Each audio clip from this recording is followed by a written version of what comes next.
Fraternais saudações.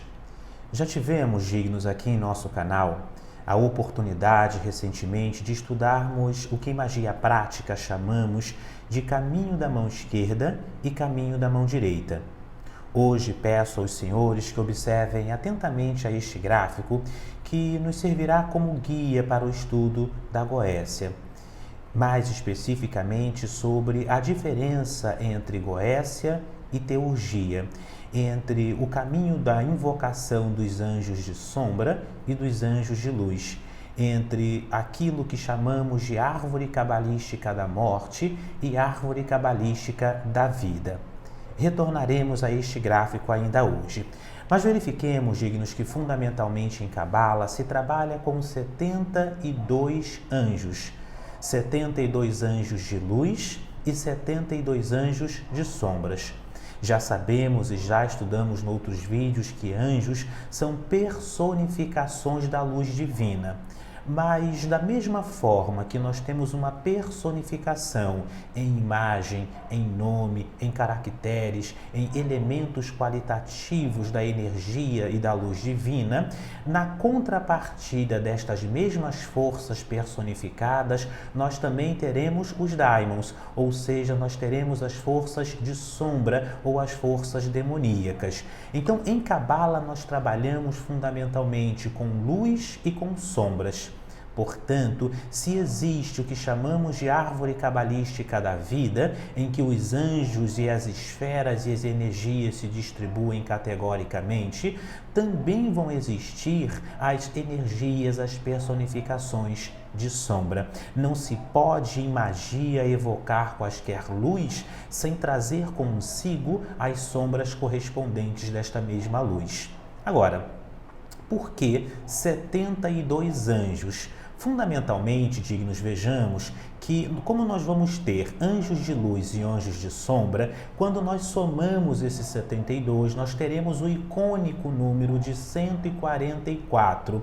Este 144 que é amplamente referido no livro do Gênesis, no livro do Êxodo, dos 144 conselheiros e também dos 144 anciões no Apocalipse de João. Enfim, este número 144 é biblicamente significativo. Quando nós dividimos estes 144, nós vamos ter 72. 72 de luz e 72 de sombra, sendo destes 72, por sua vez, distribuídos pelas 12 tribos de Israel, em que cada uma das 12 tribos de Israel possui especificamente 6 anjos ou 6 energias específicas. Então esta é uma das numerologias, das razões fundamentais que se estabelece para conceituar-se 72 anjos. Então são 72 anjos de sombra e 72 de luz. Vejamos, dignos, que o trabalho com os anjos de luz se dá pela teurgia, em magia prática e magia hermética. E o trabalho com os anjos de sombra vai se dar pela Goécia. Então a Goécia ou Goétia nada mais é, e nós vamos nos aprofundando aqui no transcorrer deste nosso vídeo, do que o trabalho com os anjos de sombra, enquanto que a teurgia é o trabalho com anjos de luz. A palavra teurgia vem de duas fórmulas morfologicamente: theos, de Deus, do grego, e urgia, que é trabalho, ou seja, aquilo que é colocado em movimento, ou seja, teurgia é o trabalho com os nomes, com as forças divinas. E Goécia ou Goétia, por sua vez, significa feitiçaria, por vezes também gritaria ou invocação, um tanto quanto mais assustadora, sombria. Então vai significar a magia propriamente das sombras, um elemento se contrapondo ao outro. Então nós temos, de um lado, a árvore cabalística da morte, aqui posicionada, nós vamos estudando isso um pouco mais adiante, e de outro lado nós temos a árvore cabalística da vida.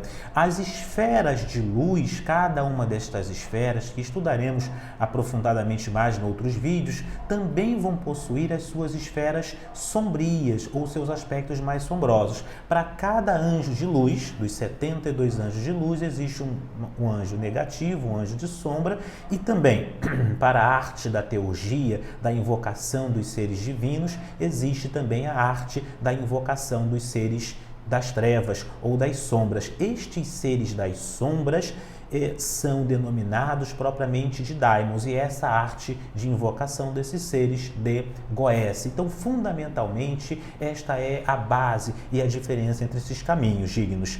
A primeira cosmologia trabalha com a energia do alto, a energia telúrica, a energia cósmica, a teurgia, enquanto que a Goécia trabalha mais com os aspectos físicos, densos, materiais, ou propriamente com a energia telúrica. É a união, a conjunção, o trabalho simultâneo entre céus e terra. Como disse o próprio mestre, ou um dos nossos mestres, ao longo da humanidade, seja feita a tua vontade, tanto no céu quanto na terra.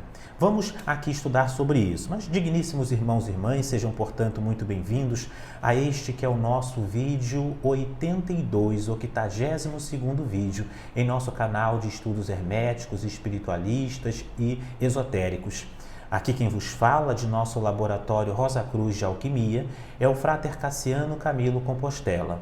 Paz profunda. Para você que assiste o nosso vídeo até o final, ou todos os nossos vídeos, coloca aqui nos comentários, assistindo até o final. Ative o sino aqui para receber todas as notificações, se inscreva em nosso canal, curta este vídeo e deixe aqui o seu comentário.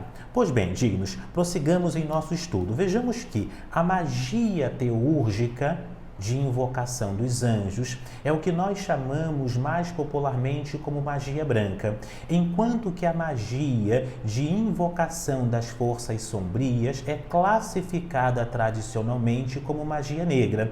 Podemos também utilizar os termos de um dos nossos vídeos anteriores e dizermos que o trabalho com a Goécia é um trabalho da mão esquerda, porque trabalha também, invoca as forças mais telúricas, enquanto que o trabalho com a teurgia e com os anjos, com a árvore cabalística da vida e não da morte, é um trabalho da mão direita. Então esta é uma das classificações, muito embora exista uma série de detalhes e de pormenores aí a serem posicionados sobre o que é magia branca, magia esquerda, magia negra, magia cinza, enfim. Verifiquemos, dignos, que essa conceituação dos 72 anjos em realidade é algo relativamente recente. Embora a fundação, o fundamento disso esteja também na própria Bíblia, no Talmud, nos livros, enfim, judaico-cristãos, muçulmanos, toda a questão da angiologia e da demonologia fundamentalmente, esta classificação de os nomes, das imagens, das qualidades dos anjos, adveio de uma série de grimórios a partir do final da Idade Média e início da Renascença. Esses grimórios foram classificando, foram nomeando e posicionando hierarquicamente os anjos, tal como nos chegou hoje em dia. Então, quando o indivíduo se dedica a invocar um arcanjo da Goécia, ou propriamente um arcanjo de luz, nominalmente, ele está utilizando uma tabela, uma classificação e uma nomeação relativamente moderna na linha do tempo e do espaço.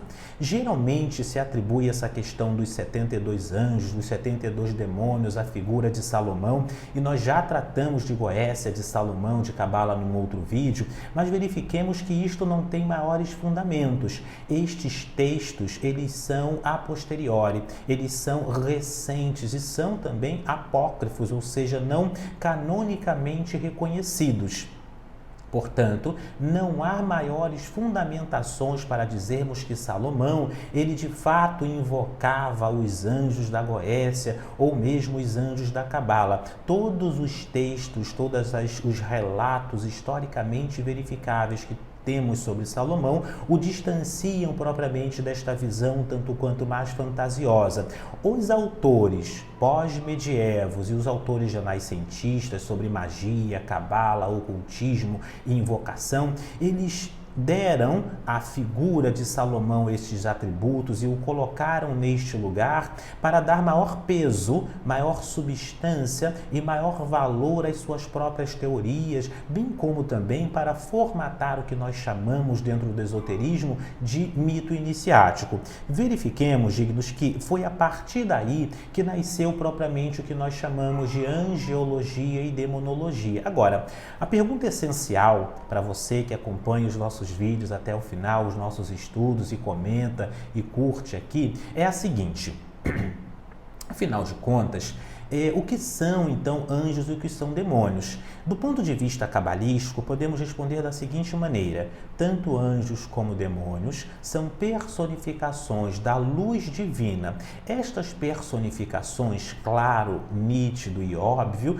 elas são sempre humanas. Ou seja, é o modo como nós vemos, é o modo como nós classificamos e como nós alcançamos. Então, se nós queremos invocar a energia divina da cura, nós damos a esta energia um nome, damos a esta energia propriamente uma numerologia, damos a esta energia um local dentro da árvore cabalística da vida, que também é algo mais recente, ou seja, nós construímos todo um aparato morfológico no entorno desta imagem para melhor a invocarmos. O mesmo acontece com as energias demoníacas ou com a energia dos daimons, com a energia dos anjos das sombras. Isso do ponto de vista cabalístico. Do ponto de vista até psicológico ou psicologista moderno, verificaremos, dignos, que, em realidade, os anjos e os daimons cabalísticos invocados vão representar forças internas, vão representar aquilo, mais especificamente os anjos de sombra, que nós deixamos mais apartado, escondidos de nossa consciência por debaixo do tapete. São propriamente as qualidades, as forças, as inclinações, as declinações, um tanto quanto mais indesejáveis e que ficam no obscuro de nossa própria consciência. Quando nós chamamos estas forças, nós estamos invocando forças do inconsciente, tanto do inconsciente luminoso relacionado à luz divina, como também do inconsciente mais sombroso relacionado à teurgia ou propriamente à energia telúrica, as questões mais densas de si mesmo.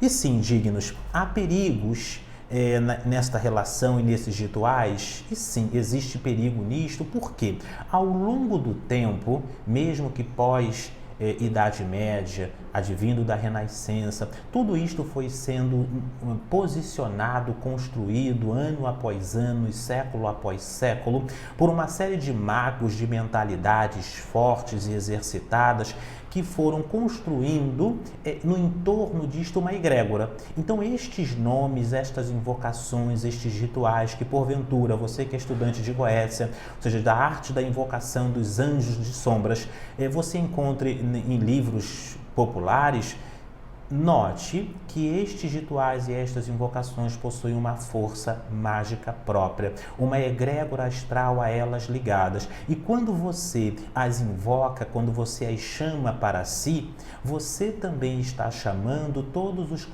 qualitativos, está chamando todos os poderes e todas as energias que as envolvem. Portanto, o recomendável é, no mínimo, a cautela, a inteligência, antes propriamente de se lançar nas invocações das energias mais goéticas. E sim, alguns indivíduos vão dizer o seguinte, que é mais interessante se invocar as energias dos anjos da Goécia, da árvore cabalística da própria morte, visto que estes trabalham mais com as questões materiais e com as questões físicas. Isto é verdade. Entretanto, quando não existe o devido cuidado, a devida cautela, treinamento, poder de autocontrole e de autodomínio, estas mesmas forças tendem a alargar, a maximizar e aumentar aquilo que há de mais denso, mais difícil, mais problemático, mais obscuro na mente do próprio operador. Por isso que em magia prática, o mais recomendável, ao menos inicialmente, é que o indivíduo exercite a sua capacidade de trabalhar trabalhar com os anjos de luz. Tanto é assim, dignos irmãos e irmãs, que mesmo nos grimórios mais sérios e mais antigos, em primeiro lugar, se invocava os anjos de luz através de uma série de rituais de jejum, de orações, de purificações e de oblações, para depois, estando em pleno contato com estes, se invocar propriamente as energias mais da terra, as energias telúricas. E não existe propriamente uma malignidade absoluta, uma benignidade absoluta. O que vai existir, uma bondade absoluta, o que vai existir, dignos, em realidade, é uma inclinação, uma essência, uma força fundamental, que sempre possui dois lados, duas faces. É como uma moeda sob duas faces, ou seja, possui tanto o seu aspecto luminoso como também o seu aspecto trevoso. Nada é absolutamente luz nem absolutamente sombra. A luz é neutra, nós é que a personificamos, a invocamos e a vemos sob este ou aquele ângulo. Mas em essência o nosso vídeo trata disto. Teurgia, trabalho de invocação dos 72 anjos de luz. Goécia, trabalho de invocação dos 72 anjos de sombras. Digníssimos irmãos e irmãs, quem aqui vos falou foi o Frater Cassiano Camilo Compostela. Voltaremos a este tema. Paz profunda.